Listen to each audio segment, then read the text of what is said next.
होने दिया और अपने हौसले और जुनून के बल पर आगे बढ़ते रहे साथियों। इसलिए हम सभी लोग बाबा साहब के इस हौसले और उस जुनून को कभी अपने अंदर से, कभी अपने जदोजहद से खत्म नहीं होने दीजिएगा। बाबा साहब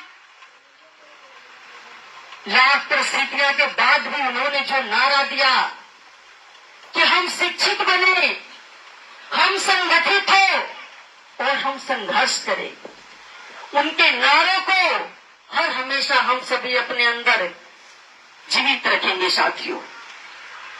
जिन्होंने लाख विपदा आने के बाद भी उनकी शिक्षा दीक्षा विदेशों में भी हुई और 32 की 32 डिग्रियां उन्होंने हासिल किया और इस संविधान के निर्माता हमारे बाबा साहब भीमराव अम्बेडकर को इस कांग्रेस ने कभी सम्मान नहीं दिया। और जब पूर्व के लोकसभा चुनाव हो रहे थे तो हमारे शहजादे इंडिया गठबंधन के लोग ढोल बजा बजा कर कह रहे थे कि हमारा संविधान खतरे में है, हमारा संविधान खतरे में है, मोदी जी को रोको, अगर मोदी जी दोबारा आ गए तो हमारा संविधान खतरे में पड़ जाएगा।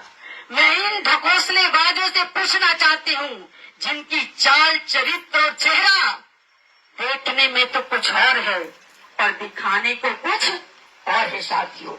हमारे बाबा साहब भीमराव अम्बेडकर को जो उनका संविधान था, इन्होंने 88 बार संशोधन किया, 88 बार।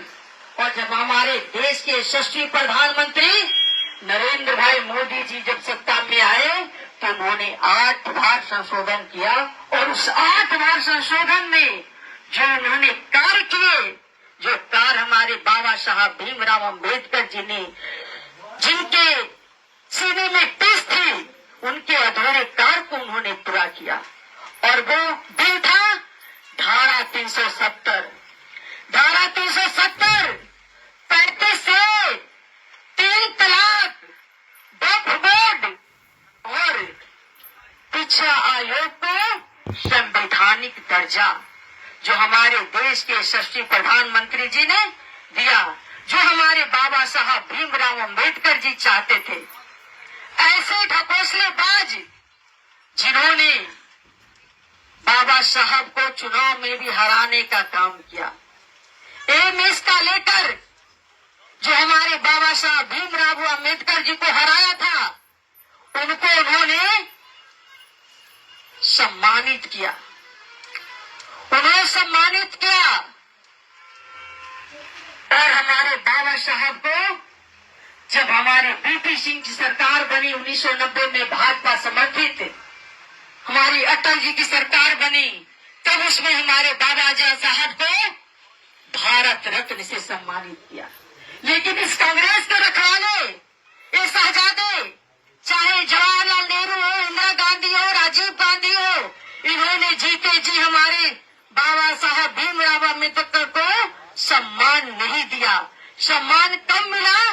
जब हमारी भारतीय जनता पार्टी की सरकार बनी और भारतीय जनता पार्टी के संस्थापक पंडित दीनदयाल उपाध्याय और श्यामा प्रसाद मुखर्जी की जो परिकल्पना थी अंत्योदय की, जो समाज में सबसे अंतिम पायदान पर खड़े व्यक्ति का उदय कैसे हो, यही तो सपना हमारे बाबा साहब भीमराव अम्बेडकर का था कि जो समाज में सबसे अंतिम पायदान पर खड़े व्यक्ति, दलित, शोषित, वंचित महिला कैसे समाज में आगे आए, इसी के लिए वो चिंता और चिंतन करते थे साथियों।